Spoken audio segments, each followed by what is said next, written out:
کا پتہ چلتا ہے اور دیوبند کی دار سے دوزخ کا یقین ہوتا ہے. دوزخ کا یقین ہوتا ہے.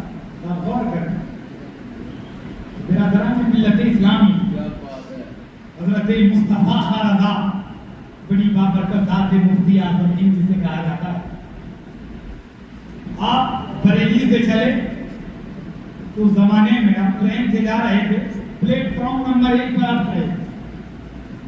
حضرت عجب حسن اتفاق تھا کہ آپ 1 نمبر ٹرین پر کھڑے اور کچھ بندے فاضل دیوبند تھے جو 2 نمبر پر کھڑے. اس نے اتفاق کیا 1 نمبر پر 1 نمبر والا، 2 نمبر پر 2 نمبر، 1 نمبر پر 1 نمبر والا، 2 نمبر پر 2 نمبر والا. فاضل دیوبند نے کہا یہ بریلی کا مفتی لگتا ہے، اسے بتایا جائے.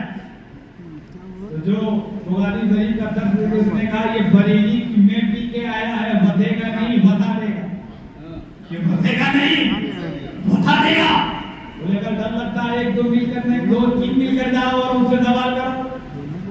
تو 3 فاضل دیوبند اپنے وقت کے بخاری شریف سے درس دینے والے کے عالموں کو چنا گئے.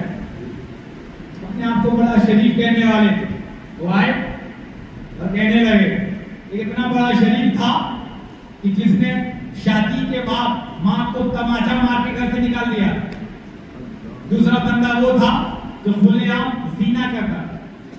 تیسرا بندہ وہ تھا جو یتیموں کے مال کو بغیر اجازت کے ہڑپ کرتا.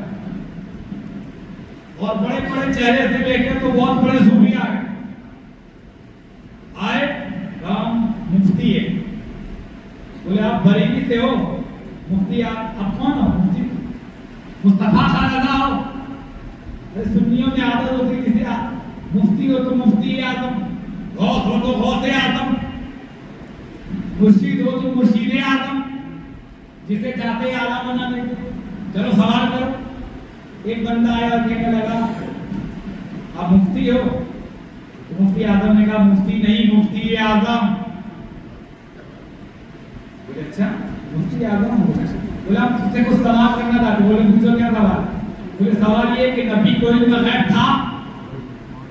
مفتی اعظم نے کہا مفتی اعظم فرماتے ہیں علم غیب تھا نہیں ہے. بولے ہے تو دلیل دو. ایک نے کہا دلیل دو، دوسرے نے کہا دلیل دو، تیسرے نے کہا دلیل دو. مفتی اعظم نے کہا میں بریلی سے آیا ہوں اور میں امام احمد رضا کا فرزند ہوں. امام احمد رضا کا فرزند ہوں. میں دلیلوں کے انبار لگا دوں گا.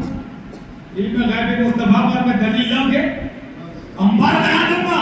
لیکن ایک مسئلہ تو مجھے سمجھا. پہلے کی طرف اشارہ کیا کہا تو بتا شادی کے بعد ماں کو تماچا مارنا جائز ہے؟ دوسرے کی طرف اشارہ کیا کیا تو بتا کہ اسلام میں زنا کرنا جائز؟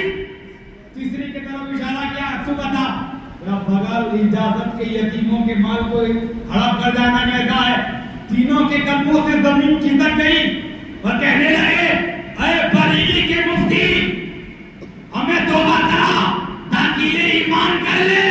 تینوں نے ایک زبان ہو کر کہا کہ بریلی کا مفتی